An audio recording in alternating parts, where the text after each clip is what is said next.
ಜನನಿಬಿಡ ಪ್ರದೇಶ ಅಲ್ಲಿ signal stop ಆದ ತಕ್ಷಣ ಕಾರು ಸ್ಫೋಟಗೊಂಡಂತ ರೀತಿ ದೆಹಲಿ ಸ್ಫೋಟದ ತನಿಖೆಯನ್ನು ಎನ್ಐಎ ಚುರುಕುಗೊಳಿಸಿದೆ.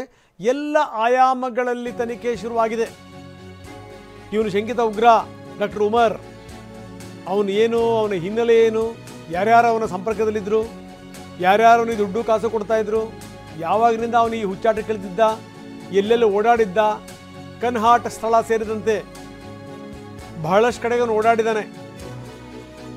ಮಧ್ಯರಾತ್ರಿ 2:30 ತನಕ ಕಾರಿನಲ್ಲಿ ಸುತ್ತಿದ್ದಾನೆ. ಮಯೂರ್ ವಿಹಾರ್ ಪ್ರದೇಶದಲ್ಲೂ ಕೂಡ ಓಡಾಡಿದ್ದಾನೆ. ಎಲ್ಲೆಲ್ಲಿ ಏನೇನು ಪ್ಲಾನ್ ಮಾಡಿದ್ನೋ ಇವೆಲ್ಲ ವಿಚಾರಗಳನ್ನು ಇಟ್ಕೊಂಡು ತನಿಖೆ ಶುರು ಆಗಿದೆ. ಯಾಕಂದರೆ ಇಂಥ ವಿಚಾರಗಳಿದೆಯಲ್ಲ, ಆಳಕ್ಕಿಳಿದು ತನಿಖೆ ಆಗಬೇಕು, ಎಲ್ಲ ಆಯಾಮಗಳಲ್ಲಿ ತನಿಖೆ ಆಗಬೇಕು. ರಾತ್ರಿ 2:30 ತನಕ ಅವನು ಓಡಾಡಿದ್ದ ಅಂದರೆ ಯಾವ ಘನಕಾರ್ಯಕ್ಕೆ ಅವನು ಓಡಾಡಿದ್ದ ದಿಲ್ಲಿನಲ್ಲಿ ಯೋಚನೆ ಮಾಡಿ. ಎಲ್ಲೆಲ್ಲಿ, ಅದು ಎಲ್ಲ ಪ್ರತಿಷ್ಠಿತ ಪ್ರದೇಶಗಳೇ, ಕನ್ಹಾಟ್ ಸೇರಿದಂತೆ ಬೇರೆ ಬೇರೆ ಕಡೆ ಅವನು ಓಡಾಟ ಮಾಡಿರೋದು. ಮಯೂರ್ ವಿಹಾರ್ ಇಲ್ಲೆಲ್ಲ ಕಡೆಗೂ ಕೂಡ ಓಡಾಡಿದ್ದಾನೆ. ಎಲ್ಲೆಲ್ಲಿ ಏನೇನು ಇಡಬೇಕು ಅಂತ ಯೋಚನೆ ಮಾಡಿದ್ನೋ, ಅಥವಾ ಯಾವ ಸಂದರ್ಭದಲ್ಲಿ ಎಲ್ಲಿ ಸ್ಫೋಟ ಮಾಡಬೇಕು ಅಂತ ಯೋಚನೆ ಮಾಡಿದ್ನೋ, ಇವೆಲ್ಲ ಅನುಮಾನಗಳನ್ನು ಇಟ್ಕೊಂಡು ಅದೇ ದೃಷ್ಟಿನಲ್ಲೇ ಈಗ ತನಿಖೆ ಶುರುವಾಗಿದೆ.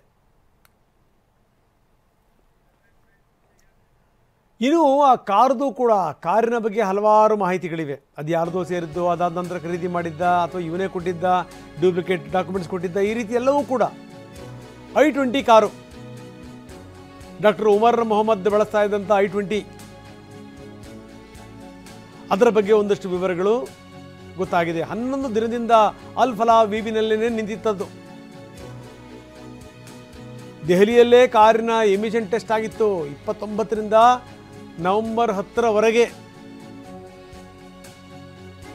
ಯಾವಾಗ ಅವನ ಸ್ನೇಹಿತರನ್ನ ಅರೆಸ್ಟ್ ಮಾಡಿದ್ರಲ್ಲ, ಇವನಿಗೆ ಭಯ ಶುರುವಾಯಿತು. ಏನೋ ಎಡವಟ್ಟಾಗತ್ತೆ ಅಂತ ಅನ್ನಿಸ್ತು. ಹೀಗಾಗಿ ಅವನು ಗಾಬರಿಗೊಂಡಿದ್ದ. ಗಾಬರಿನಲ್ಲೇ ಅವನು ಕಾರು ಓಡಿಸ್ಕೊಂಬಂದಿದ್ದಾನೆ, ಗಾಬರಿನಲ್ಲೇ ತಿರುಗಾಡಿದ್ದಾನೆ. ಇಷ್ಟೊಂದು ಗಾಬರಿ ಇದ್ದಂಥ ವ್ಯಕ್ತಿ ಮಧ್ಯರಾತ್ರಿ 2:30 ತನಕ ಓಡಾಡ್ದ ಅಂತಂತಂದರೆ ಹೇಗೆ? ವಿವಿಯಲ್ಲೇನೇ, ಯೂನಿವರ್ಸಿಟಿನಲ್ಲೇ ಕಾರು ಅಷ್ಟು ದಿವಸ ಯಾಕೆ ನಿಂತಿತ್ತು? ಅದಾದಮೇಲೆ ತಂದು ಮಸೀದಿ ಹತ್ರ ನಿಲ್ಲಿಸ್ತಾನಂತ ಮಾಹಿತಿ ಇದೆಯಲ್ಲ, ಅಷ್ಟೋ ತನಕ ಮಸೀದಿ ಹತ್ರ ಯಾಕೆ ನಿಂತಿತ್ತು? ಮೊನ್ನೆ ಬೆಳಗ್ಗೆ ಅವನ ಕಾರನ್ನು ಸ್ಟಾರ್ಟ್ ಮಾಡ್ತಾನೆ, ಸುತ್ತಾಡಿಸ್ತಾನೆ. ವಿವಿಯಿಂದ ಹೊರಗಡೆ ಬರುವಂಥ ಸಂದರ್ಭದಲ್ಲೂ ಕೂಡ ಎಲ್ಲೋ ಒಂದು ಕಡೆಗೆ ಟೆನ್ಷನ್ನಲ್ಲೇ ಕಾರು ಓಡಿಸ್ತಾ ಇದ್ದಾನೇನೋ ಅನ್ನೋ ರೀತಿಯಲ್ಲಿ.